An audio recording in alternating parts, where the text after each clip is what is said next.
There had been a steadily growing thunderstorm to the east of bin Laden's camp, and we could see the bright orange flash of lightning over the mountains on the Pakistan border.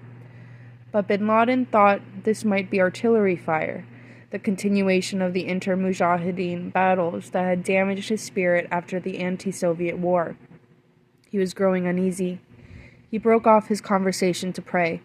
Then on the straw mat several young and armed men served dinner, plates of yogurt and cheese and Afghan naan bread and more tea. Bin Laden sat between his sons, silent, eyes on his food. Occasionally he would ask me questions. What would be the reaction of the British Labour Party to his demand that British troops must leave Saudi Arabia? Was the Labour opposition leader Tony Blair important? I cannot, alas, remember my reply. Bin Laden said that 3 of his wives would soon arrive in Afghanistan to join him. I could see the tents where they would be living, if I wished, just outside Jalalabad, humble tents for his family. He told an Egyptian holding a rifle to take me to the encampment next day. Then he pointed at me. I am astonished at the British government, he said suddenly. They sent a letter to me through their embassy in Khartoum before I left Sudan, saying I would not be welcomed in the United Kingdom. But I did not ask to go to Britain. So why did they send me this letter? The letter said, if you come to Britain, you will not be admitted. The letter gave the Saudi press the opportunity of claiming that I had asked for political asylum in Britain, which is not true. I believed bin Laden. Afghanistan was the only country left to him after his 5.5-year exile in Sudan. He agreed. The safest place in the world for me is Afghanistan. It was the only place, I repeated, in which he could campaign against the Saudi government. Bin Laden and several of his Arab fighters burst into laughter. There are other places, he replied. Did he mean Tajikistan? I asked, or Uzbekistan, Kazakhstan? There are several places where we have friends and close brothers. We can find refuge and safety in them. I told bin Laden he was already a hunted man. Danger is a part of our life, he snapped back. Do you realize that we spent 10 years fighting against the Russians and the KGB? When we were fighting the Russians here in Afghanistan, 10,000 Saudis came here to fight over a period of 10 years. There were 3 flights every week from Jeddah to Islamabad, and every flight was filled with Saudis coming to fight. But I suggested uncharitably, didn't the Americans support the Mujahideen against the Soviets? Bin Laden responded at once. We were never at any time friends of the Americans. We knew that the Americans support the Jews in Palestine, and that they are our enemies. Most of the weapons that came to Afghanistan were paid for by the Saudis on the order of the Americans, since Turki al-Faisal, the head of Saudi external intelligence, and the CIA were working together. Bin Laden was now alert, almost agitated. There was something he needed to say. Let me tell you this. Last week I received an envoy from the Saudi embassy in Islamabad. Yes, he came here to Afghanistan to see me. The government of Saudi Arabia, of course. They want to give the people here a different message, that I should be handed over. But in truth, they wanted to speak directly to me. They wanted to ask me to go back to Saudi Arabia. I said I would speak to them only under one condition, that Sheikh Suleiman al-Auda, the ulama, is present. They have locked up Sheikh Suleiman for speaking out against the corrupt regime. Without his freedom, negotiation is not possible. I have had no reply from them till now. Was it this revelation that made bin Laden nervous? He began talking to his men about amnia, security, and repeatedly looked towards those flashes in the sky. Now the thunder did sound like gunfire. I tried to ask one more question. What kind of Islamic state would bin Laden wish to see? Would thieves and murderers still have their hands or heads cut off in his Islamic Sharia state, just as they do in Saudi Arabia today? There came an unsatisfactory reply. Islam is a complete religion for every detail of life. If a man is a real Muslim and commits a crime, he can only be happy if he is justly punished. This is not cruelty. The origin of these punishments come from God through the Prophet Muhammad, peace be upon him. Dissident Osama bin Laden may be, but moderate never. I never permission. I, bleh. But moderate never. I asked permission to take his photograph, and while he debated this with his companions, I scribbled into my notebook the words I would use in the last paragraph of my report on our meeting. Osama bin Laden believes he now represents the most formidable enemy of the Saudi regime and of the American presence in the Gulf. Both are probably right to regard him as such. I was underestimating the man. Yes, he said, I could take his picture. I opened my camera and allowed his armed guards to watch me as I threaded a film into the spool. I told them I refused to use a flash because it flattened the image of a human face, and asked them to bring the paraffin lamp closer. The Egyptian scribe held it a foot from bin Laden's face. I told him to bring it closer still, to within 3 inches, and I physically had to guide his arm until the light brightened and shadowed bin Laden's features. Then, without warning, bin Laden moved his head back and the faintest smile moved over his face, along with that self-conviction and that ghost of vanity which I found so disturbing. He called his sons Omar and Saad, and they sat beside him as I took more pictures, and bin Laden turned into the proud father, the family man, the Arab at home.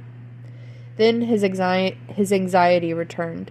The thunder was continuous now, and it was mixed with the patter of rifle fire. I should go, he urged, and I realized that what he meant was that he must go, and that it was time for him to return to the fastness of Afghanistan. When we shook hands, he was already looking for the guards who would take him away. Mohammed and my driver, and just 2 of the armed men who had brought me to these damp, insect-hungry fields, turned up to drive me back to the Spinghar Hotel. A journey that proved to be full of menace. Driving across river bridges and road intersections, we were repeatedly stopped by armed men from the Afghan faction that were fighting for control of Kabul. One would crouch on the roadway in front of our vehicle, screaming at us, pointing his rifle at the windscreen. His companions sidling out of the darkness to check our driver's identity and wave us through. Afghanistan, very difficult place, Mohammed remarked. It would be difficult for bin Laden's family, too. Next morning, the Egyptian turned up at the Spinghar Hotel to take me to the grass encampment in which the families of the returning Arab Afghans would live. It was vulnerable enough. Only a few strands of barbed wire separated it from the open countryside, and the 3 tents for bin Laden's wives, pitched close to one another, were insufferably hot. 3 latrines had been dug at the back, in one of which floated a dead frog.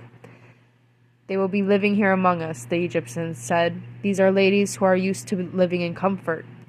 But his fears centered on the apparent presence of 3 Egyptian security men who had been driving close to the camp in a green pickup truck. We know who they are, and we have the number of their vehicle. A few days ago they stopped beside my son and asked him, "We know you are Abdullah, and we know who your father is. Where is bin Laden?" Then they asked him why I was in Afghanistan. Another of the Arab men in the camp disputed bin Laden's assertion that this was only one of several Muslim countries in which he could find refuge. "There is no other country left for Mr. bin Laden," he said politely. When he was in Sudan, the Saudis wanted to capture him with the help of the Yemenis. We know that the French government tried to persuade the Sudanese to hand him over to them because the Sudanese had given them the South American. This was Carlos the Jackal. The Americans were pressing the French to get hold of bin Laden in Sudan. An Arab group which was paid by the Saudis tried to kill him, and they shot at him, but bin Laden's guards fired back, and 2 of the men were wounded. The same people also tried to murder Tarabi. The Egyptian listened to this in silence. "Yes, the country is very dangerous," he said. "The Americans are trying to block the route to Afghanistan for the Arabs. I prefer the mountains. I feel safer there. This place is semi-Beirut. Not for long, within 9 months, I would be back in a transformed, still more sinister Afghanistan. Its people governed with a harsh and ignorant piety that even bin Laden could not have imagined. Again there had come the telephone call to Beirut, the invitation to see our friend. The delay, quite deliberate on my part, before setting off yet again for Jalalabad. This time, the journey was a combination of farce and incredulity. There were no more flights from Delhi, so I flew first to the Emirate of Dubai. Fly to Jalalabad, my Indian travel agent there asked me. You have to contact Magic Carpet. He was right. Magic Carpet Travel. In a movie, the name would never have got past the screenplay writers. Was run by a Lebanese who told me to turn up at 8:30 the next morning at the heat-bleached old airport in the neighboring and much poorer emirate of Sharjah, to which Ariana Afghan Airlines had now been sent in disgrace. Sharjah played host to a flock of pariah airlines that flew from the Gulf to Kazakhstan, the Ukraine, Tajikistan, and a number of obscure Iranian cities. My plane to Jalalabad was the same old Boeing 727, but now in a state of much reduced circumstances, cruelly converted into a freight carrier. The crew were all Afghans, bushy-bearded to a man, since the Taliban had just taken over Afghanistan and ordered men to stop shaving, and did their best to make me comfortable in the lone and grubby passenger seat at the front. Safety vest under seat was written behind the lavatory. There was no vest. And the toilet was running with feces, a fearful stench drifting over the cargo of ball bearings and textiles behind me. On takeoff, a narrow tide of vile-smelling liquid washed out of the lavatory and ran down the center of the aircraft.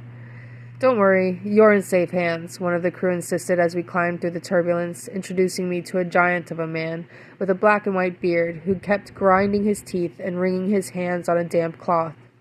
"This," he said, "is our senior flight and maintenance engineer." Over the Spinghar mountain, the engineer at last sniffed the smell from the toilet, entered the tiny cubicle with a ratchet, and attacked the plumbing. By the time we landed at the old airstrip at Jalalabad, I was ready to contemplate the overland journey home.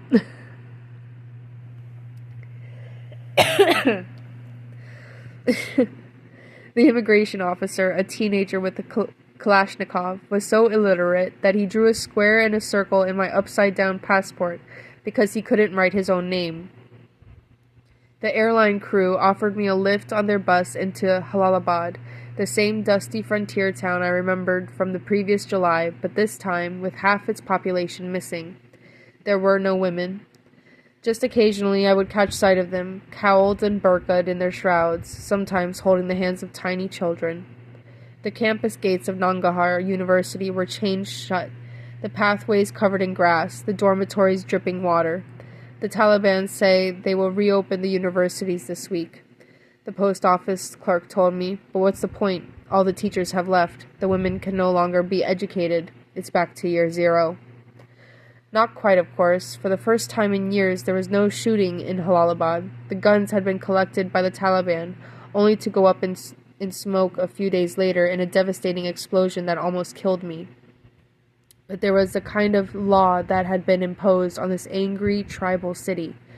Humanitarian workers could travel around the town at night, which may be why some of them argued that they could do business with the Taliban and had no right to interfere in traditional culture.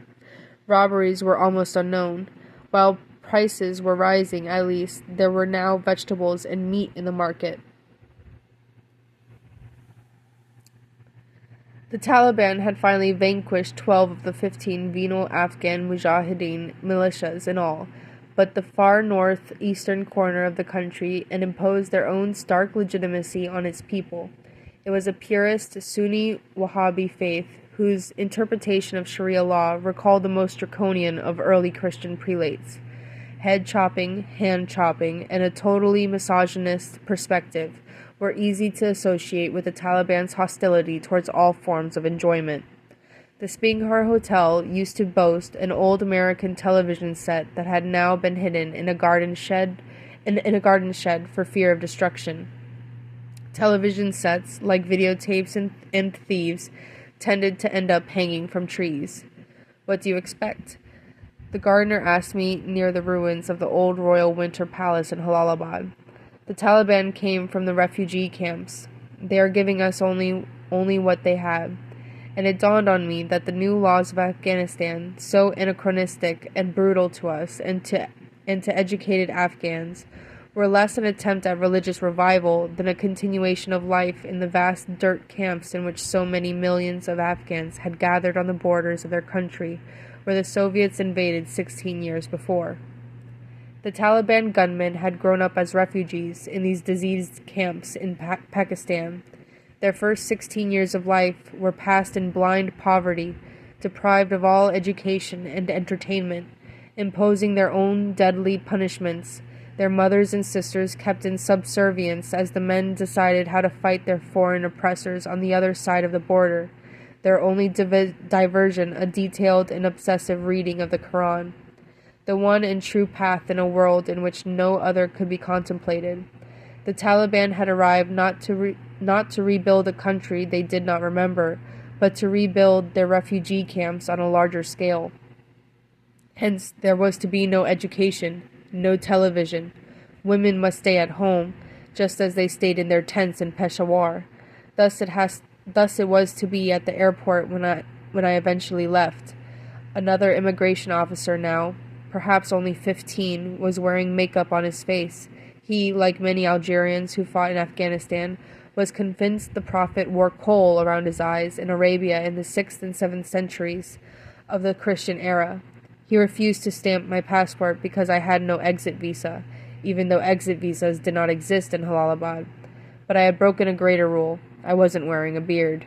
The boy pointed at my chin and shook his head in admonition, a child schoolmaster who knew wickedness when he saw it, and directed me towards the old plane on the runway with contempt. On the lawn of the Spinghar Hotel, 2 children approached me, one a 14-year-old with a pile of exercise books. In one of the books, in poor English, was a handwritten grammar test. Insert the correct, it's spelled wrong, voice, it demanded. He going home. Insert had/was/will. I gently inserted was and corrected correct. CERRECT. Was this the new education of the Afghan poor? But at least the boys were being taught a foreign language at their pitiful school. The smaller child even had a Persian grammar which told inevitably of the life of the Prophet Muhammad, but girl pupils there were none. One afternoon, during the same dreary days of waiting, when I was sitting on the porch drinking tea, a woman in a pale blue burqa walked slowly up the driveway, muttering to herself. She turned left into the gardens, but made a detour towards me. She was moaning, her voice rising and falling like a seagull, weeping and sobbing. She obviously wanted the foreigner to hear this most somber of protests. Then she entered the rose garden.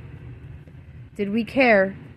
At that very moment, officials of Unocal, the Union Oil Company of California, and its Central Asian Oil Pipeline project were negotiating with the Taliban to secure rights for a pipeline to carry gas from Turkmenistan to Pakistan through Afghanistan.